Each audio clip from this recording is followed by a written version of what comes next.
Awesome.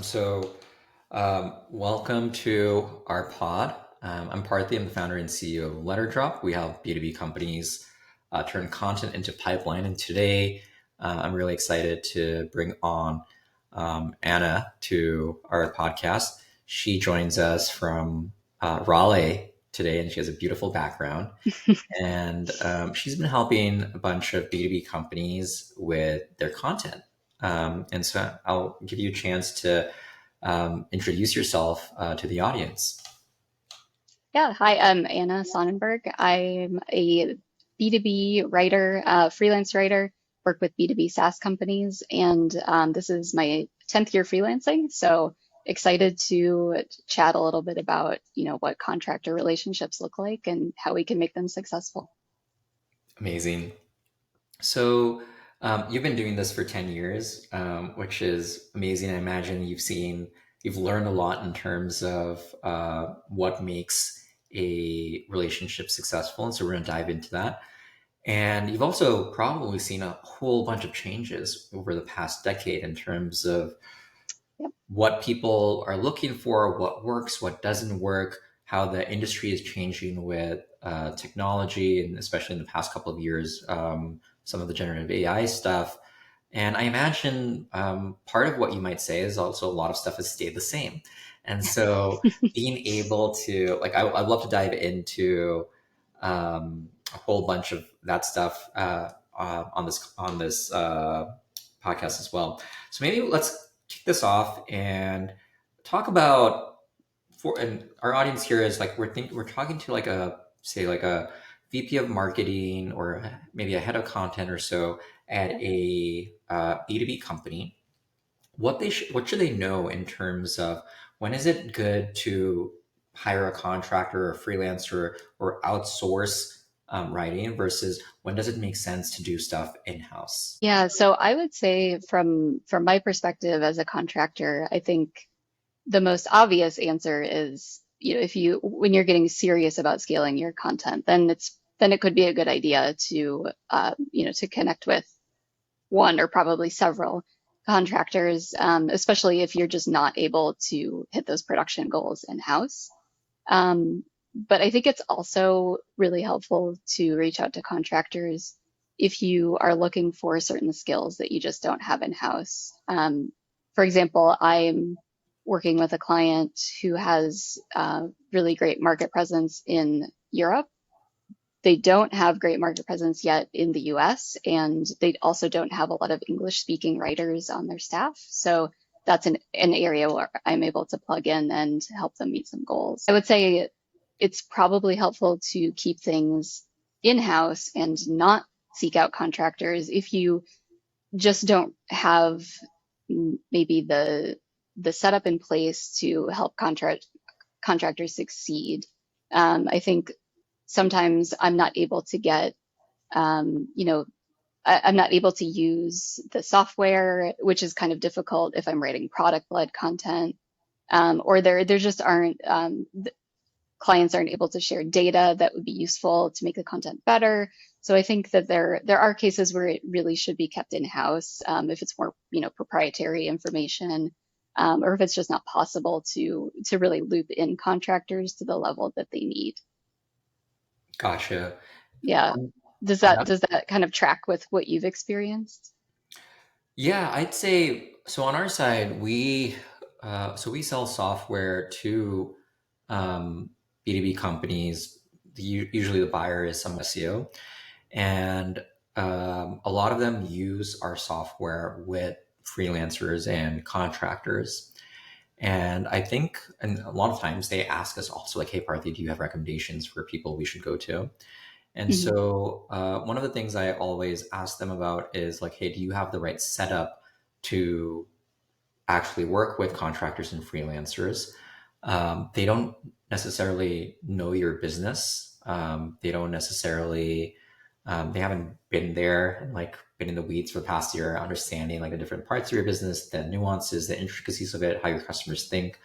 And so a lot of that is kind of on the company to actually have those resources and have the ability to um, essentially share that in a nicely packaged manner with their contractors and freelancers in a way that they can actually utilize and use to be successful over there. And so when I see companies where they're just like, oh yeah, I just want to give you a keyword and have you run at it without really understanding your business or your customer or anything along those lines, Yep. those are places where I see folks struggling. And so I think I recommend companies only look into outsourcing when they actually have that ability to package stuff in a way that they can successfully outsource it, and B, that they actually have the scale. You can't just expect somebody to pick up something and do a perfect job or read your mind and know exactly what you want, especially if you don't Yep. know what you want yourself. Um, That's the thing. Yeah. right. And so I think that's kind of what I'm seeing there.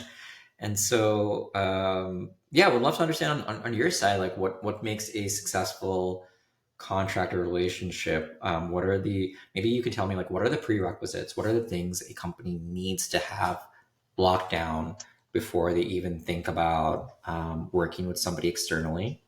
And what should they be expecting? Yeah, well, I like what you said about having a system and a setup in place, whether that's specific software or whether that is, a thoughtful workflow. I would say one of the kind of worst and least successful things that can happen when you're working with contractors is that the content that I deliver never ends up getting published. I don't think that happens very often, but that's probably my definition of a not successful relationship. Um, and I when you ask about success, I'm thinking about this in a little bit of a different way, but for me, success is really having an ongoing relationship with a client, having ongoing work, and sometimes that'll just start off as kind of a one-off project, and hopefully it develops into more. But that's usually to me that's what makes me think that this is a relationship where I'm delivering value and it's really working well. I know that a lot of contractors, a lot of freelance writers use kind of a retainer model where they're doing kind of ongoing monthly relationships. I actually don't. I don't require a lot of commitment because I know that things can change quite a lot for especially in B2B SaaS and especially recently. Things can change kind of overnight sometimes. So I try to kind of work with clients where they're at and meet the needs that they have. So Gotcha. And in terms of expectation setting, like what are the biggest sort of like failure modes you see in terms of clients they start working with a contractor? What are things where they're what they're expecting is maybe unfair, or they have to sort of like reset their expectations in terms of like what they can actually get from their or receive from their contractor. yeah, I think that setting expectations up front is incredibly important, and but, both for contractors and for in-house teams. I think that it's yeah, I think that yeah, and that's kind of where having detailed briefs, detailed style guides, detailed workflows is incredibly important because then people like me know how to deliver content that is going to help teams meet the goals that they have and um, yeah and yeah meet the marketing goals. But yeah, I think it's really it's an ongoing kind of conversation. I think that I know that a lot of people don't like to have meetings. I know that meetings are not very cool these days, but I actually like talking with clients. I like to check in. I like to give people space to ask questions or let me know that let's do something a little bit differently, or maybe our goals have changed and the thing that we talked about last quarter isn't what we're doing any longer. So I do like to keep the lines of communication open, and for me, I found that that's really helpful, and I appreciate when clients take time to loop me in and to just continue to build the relationship. And In terms of creating the right brief and creating the right process for these companies, I think maybe sometimes people who haven't done this before start to ask themselves, well, if I have to create the brief and like a good brief is already like, I don't know, 70% there, should I just do this myself? What is your response to folks who are maybe in that mentality of thinking clearly that's not the case because lots of people, and I've seen scaled operations at companies like Scribe, for example, where they do create really great briefs, but they still need their contractors and freelancers to actually execute on these and get them to something that is going to start delivering value for the business. Mhm. I'm curious as to what how your response there is, or how these sort of like in-house marketing teams should think about that in terms of, oh, like this does seem like a lot of work on my side versus what they should expect from the freelancer. Yeah, I think I've kind of worked with clients in all different kinds of ways. Sometimes I'm involved in creating briefs from a single keyword. Sometimes I'm just executing on the brief. I think that it's like we said kind of earlier in the conversation. I think it's really difficult for a freelancer to really know the business and to really be able to get the brief right. Early on, like within the first few months probably of working together. I think that could be really challenging because it's just impossible to know the business, to know the product, to know the audience, to really understand the landscape. But for clients that I've worked with for months or even years, yeah, creating briefs is, I think, a much more realistic expectation because in some cases, I'm actually using their software every day. So um, it's much more kind of a realistic ask at that point.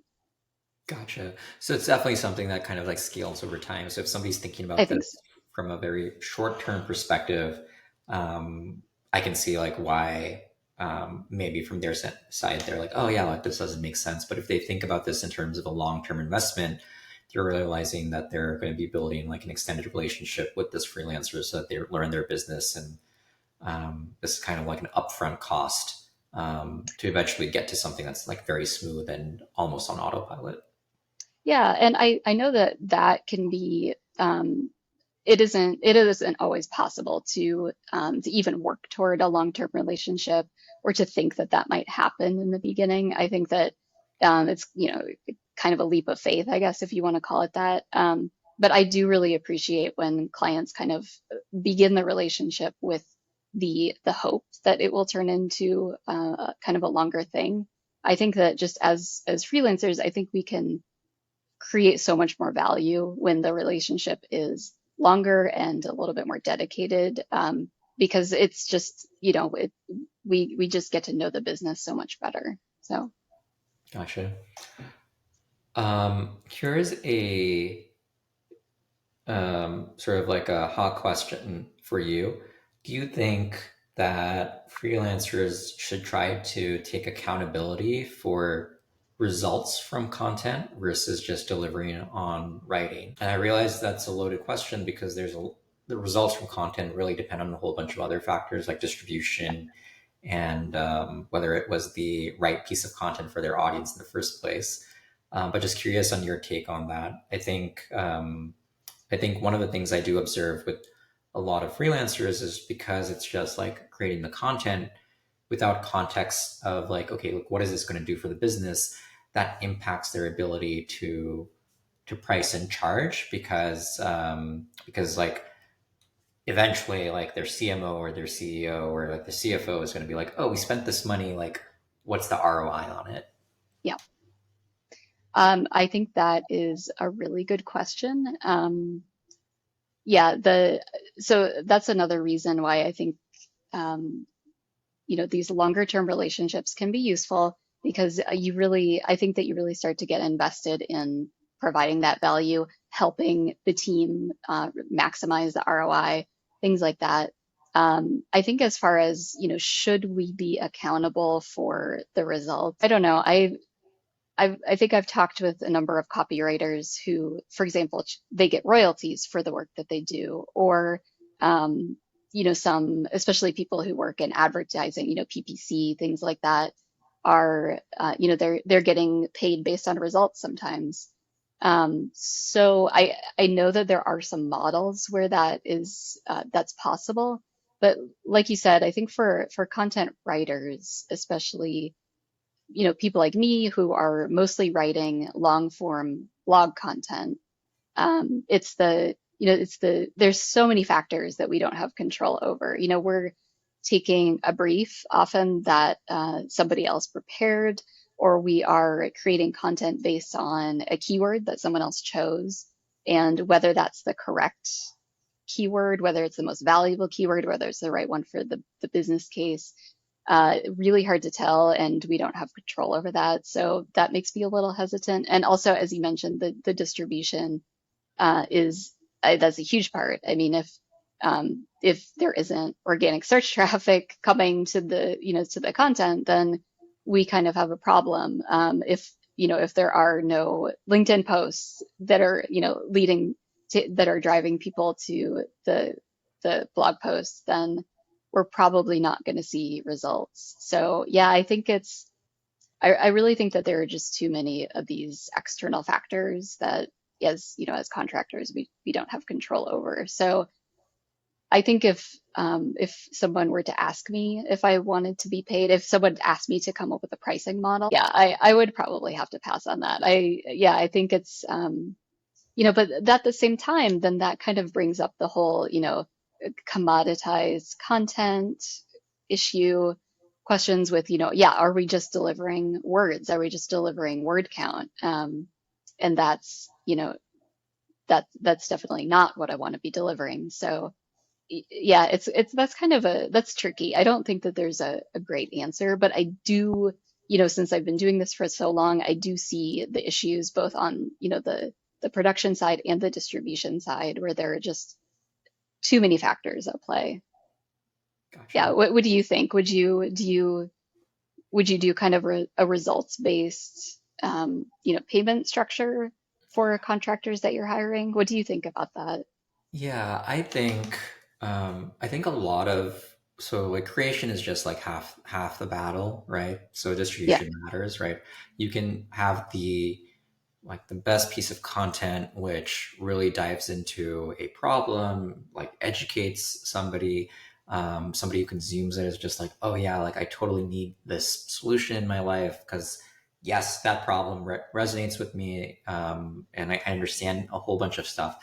It could be like truly phenomenal in terms of a piece of sales collateral, which, without seeming salesy, right? Like that's the key. But it comes back to like what's the metaphor? Like if a tree falls in a silent wood, did it? I don't remember what it is, but you remember you know what I'm talking about, right? If it yeah, did it ever fall? And the point being is like if there are no eyeballs from your ICP on that content, it doesn't really matter. And so that piece of content needs to be distributed, um, whatever channel, right? Either like your sales team is emailing it to people, it's being sent out as like repurposed and put into a newsletter, repurposed and posted on like social channels like LinkedIn. yeah, It's or it like happens to be optimized and ranking for a keyword, and like your ICP is actually finding it that way and converting. So I think those things are maybe outside of control of a freelancer. So the marketing team has to take responsibility for that. I think what freelancers can do, however, is essentially just like ask those questions and be like, hey, I'm here. Like think of me as a person who's trying to help you get the most value from this content. yeah. Here are recommendations on what I would do. Like here's like my game plan for distribution with this piece of content that I'm going to be delivering to you. You're going to get the Okay. most ROI if you do these things, and then like just say like do these things. I can even help you with them if you want, like turning this into a LinkedIn post, etc. And I would also have the freelancers also focus on optimizing for the things that they can within the piece of content. So like, can you think about conversion rate optimization or the CTAs within the content? Can you figure out, okay, like when does it make sense to actually like nudge the person to be like, hey, like have a conversation with us or check out this product page or this demo or interactive demo or anything along those lines. So just being able to naturally fit that into into the piece of content, depending on the stage of funnel, I think is important. So I would at least like as much as you can, I would try to bring those things in your control, because if you set up your client for success and show ROI, that makes it easier for them to spend again, essentially with you. That makes sense. And I like those ideas to do those little value adds. Yeah. I think that's, yeah, that's really useful to be proactive about it. Yeah. Very last thing, how has business changed with the advent of generative AI and ChatGPT over the past like year and a half? Yeah. I would say over the past, let's say since November 2022, not like I would say it hasn't changed as much as you might think. I know that when ChatGPT first launched, there, created tons of buzz, lots of, for writers, lots of concern that maybe our work wouldn't be necessary any longer. Yeah, kind of concerns that we might be replaced. It's definitely happened, in some cases with some teams. But I would say it's happened much less than I expected, at least. So, from that perspective, not too much has changed. I would say, I am getting a lot more kind of, I don't know, not really invitations or questions about using AI, but yeah, I think that there are some, I don't know, some in-house teams I think are incorporating AI a little bit more. Some are, doing kind of AI assisted writing where they need a little bit of help with human editing, which is, definitely not something that we were doing a year and a half ago. So I think that that's new. I think one of the biggest changes that I've seen or that I've experienced is just being aware that other people are using AI, other people that I'm working with are using AI. So I might get an AI generated brief that doesn't really seem as great as it could be if a human editor put it together, or I'm getting a lot of, AI generated responses from subject matter experts, which is and it's, so you just have to be, I think, a little bit more skeptical, do a little bit more double checking, and just kind of being aware that everything that you're reading might not be, yeah, it just might not be 100% correct. So there's a lot of that. I've definitely, like any writer, been experimenting with using AI tools. I don't use generative AI when I'm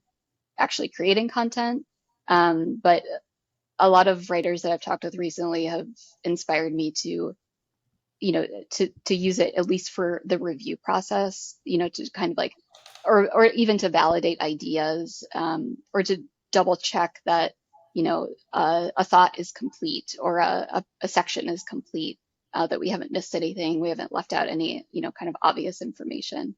So I think that, for writers, I think that that's especially useful. Yeah. How about you? I'm sure AI has changed a lot for you. What's your perspective? Yeah, we do incorporate AI a lot in our product. I think the way we recommend companies think about it is that AI is good at generative AI as it stands today. I mean, this changes very rapidly, so who knows? But as it stands today, it's good for two things. One is research, essentially compressing Yep. lots and lots of different pieces of information into like smaller tidbits and things that you can process very quickly and then explore.